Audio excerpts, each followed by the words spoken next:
अमोल आणि स्वरा प्रेमविवाह. अगदी आनंदी संसार चालू असतो.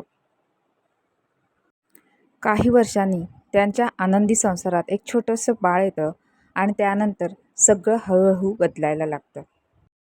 स्वरा आता सतत थकलेली असायची. ती इमोशनली आणि फिजिकली अमोलपासून दूर जायला लागली होती. सुरुवातीला अमोलने समजून घेतलं, पण महिने गेले, वर्ष गेली, मात्र तिचा नकार कायम राहिला. आणि मग एक दिवस दोघांमध्ये मोठा वाद झाला. आता मात्र सहन न होऊन अमोल थेट लॉयरकडे गेला. तुम्हाला काय वाटतं, अमोलला घटस्फोट मिळेल? तर नमस्कार, आपण पाहत आहात कायदा समजून घ्या सोप्या भाषेत. तर आता या सिच्युएशनमध्ये आपण कायदा काय सांगतो बघूया. तर भारतीय कायद्यानुसार पत्नीने एक मूल झाल्यानंतर किंवा मूल झाले नसले तरीसुद्धा कायमस्वरूपी संबंधाला नकार दिला तर ते लग्न ताबडतोब बेकायदेशीर ठरत नाही किंवा ते लग्न आपोआप संपत नाही. तर आता पुढची सिच्युएशन बघूया. जर समजा पत्नीने सतत विनाकारण आणि कायमस्वरूपी नकारच देत राहिली ती संबंधाला, तर मात्र काही केसेसमध्ये कोर्ट क्रूरता किंवा मेंटल क्रुएल्टी म्हणून या प्रसंगाकडे पाहू शकते.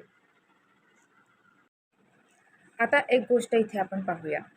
पत्नीला म्हणजेच कोणत्याही स्त्रीला तिच्या शरीरावर पूर्ण अधिकार आहे, पण तरीही सतत आणि विनाकारण जर संबंध नाकारत राहिली ती, तर कोर्ट या केसकडे मेंटल क्रुएल्टी म्हणून पाहू शकते.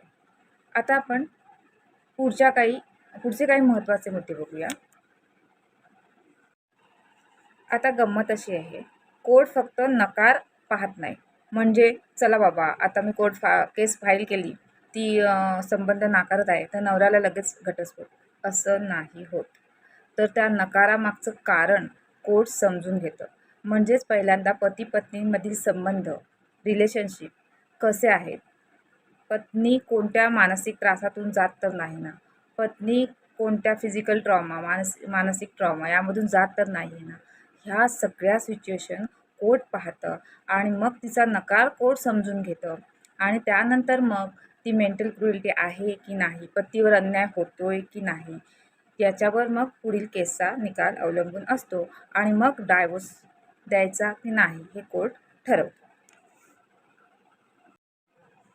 म्हणजेच काय, लग्न फक्त फिजिकल रिलेशनशिप नाही, तर तिथे कन्सेंट, अंडरस्टँडिंग, रिस्पेक्ट हे सगळं महत्त्वाचं असतं. आता काही महत्त्वाचे मुद्दे बघूया. तर पहिला मुद्दा, पत्नीला तिच्या शरीरावर पूर्ण अधिकार आहे. तिच्या संमतीशिवाय तिच्याशी संबंध ठेवणे हे कायद्यामध्ये चुकीचे ठरू शकते. मात्र पती-पत्नीचे वैवाहिक सहजीवन कोणत्याही भावनिक, मानसिक आणि वैद्यकीय कारणाशिवाय पूर्णपणे आणि कायमस्वरूपी नाकारणे हे घटस्फोटाच्या कारणांपैकी एक मानले जाऊ शकते. आणि पत्नीच्या नकारामागचे कारण समजून घेताना प्रत्येक वेळी प्रत्येक केस वेगळी असू शकते आणि त्यावेळी कोर्ट पुढीलपैकी काही महत्त्वाचे मुद्दे लक्षात घेते. जसं की प्रसूतीनंतरची पत्नीची स्थिती, मानसिक, शारीरिक, मेडिकल, फिजिकल, ओके. त्यानंतर पतीचे वर्तन तिच्याशी, म्हणजे पती काही त्रास तर देत नाही आहे ना, दारू पिऊन मारहाण तर करत नाही आहे ना, वगैरे वगैरे. त्यानंतर कौटुंबिक हिंसा, म्हणजे तिला सासरच्या अन्य लोकांकडून काही त्रास तर होत नाही आहे ना. त्यानंतर मानसिक ताण, म्हणजे पत्नी कोणत्या मानसिक ताणातून तर जात नाही आहे ना, मेंटल ट्रॉमा. त्यानंतर परस्पर संवाद अर्थात कम्युनिकेशन आहे की नाही पती पत्नीमध्ये, कम्युनिकेशन गॅप तर नाही आहे ना, हेही पाहिले जाते. आणि त्यानंतर वैद्यकीय समस्या तर नाही आहेत ना काही, म्हणजे त्यानंतर मग तुम्हाला काउन्सिलर देतो कोर्ट, म्हणजे काउन्सिलिंग करा. ते काउन्सिलिंग कोणत्याही लेवलचं असेल, मेंटल काउन्सिलिंग असेल, मॅरेज काउन्सिलिंग असेल, सेक्स काउन्सिलिंग असेल. तर असे काउन्सिलर नेमून कोर्ट त्या जोडप्यामध्ये, पती पत्नीमध्ये वैवाहिक संबंधाची पुनर्स्थापना करता येईल का याचा प्रयत्न नक्की करते. आणि या सगळ्या प्रयत्नानंतर जर पतीच्या बाजूने सिच्युएशन असेल तर कोर्ट घटस्फोटाला परवानगी देते.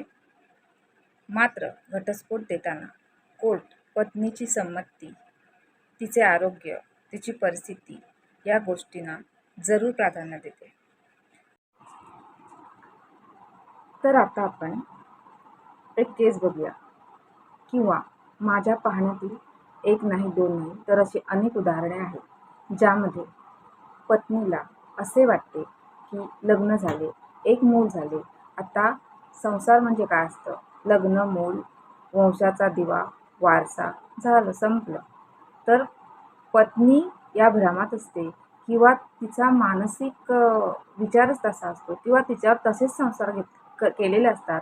लग्न करायचं, वयात आलं की लग्न करायचं, मग मूल होऊ द्यायचं, पतीच्या घराण्याला वारसा मिळवून द्यायचा, वंशाला दिवा आला की संपलं कर्तव्य. मग काय आयुष्य रोज धुणी, भांडी, जेवण, उष्टी काढा यातच जातं. तर तसं होत नाही. मैत्रिणींनो, लक्षात घ्या, तुम्ही जर असं करत असाल म्हणजे आता आयुष्याचं कर्तव्य संपलं, मूल झालं, नवऱ्याला मी त्याच्या वंशाचा दिवा दिला आहे, माझं कर्तव्य संपलं. तर तायांनो, तर मैत्रिणींनो, तुम्ही चूक आहात. जर तुम्ही पतीला विनाकारण कोणत्याही ठोस मानसिक, वैद्यकीय, शारीरिक कारणाशिवाय नकार देत असाल आणि तो नकार जर तुमचा सतत कायम असेल, तर मात्र तुम्ही येथे चूक ठरू शकता.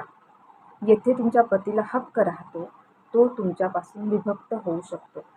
कोर्ट तिचा नकार समजून घेतं आणि मग तो नकार जर अवाजवी असेल, चुकीचा असेल, सतत असेल, विनाकारण असेल, तर मात्र कोर्ट नवऱ्याला घटस्फोट देऊ शकते.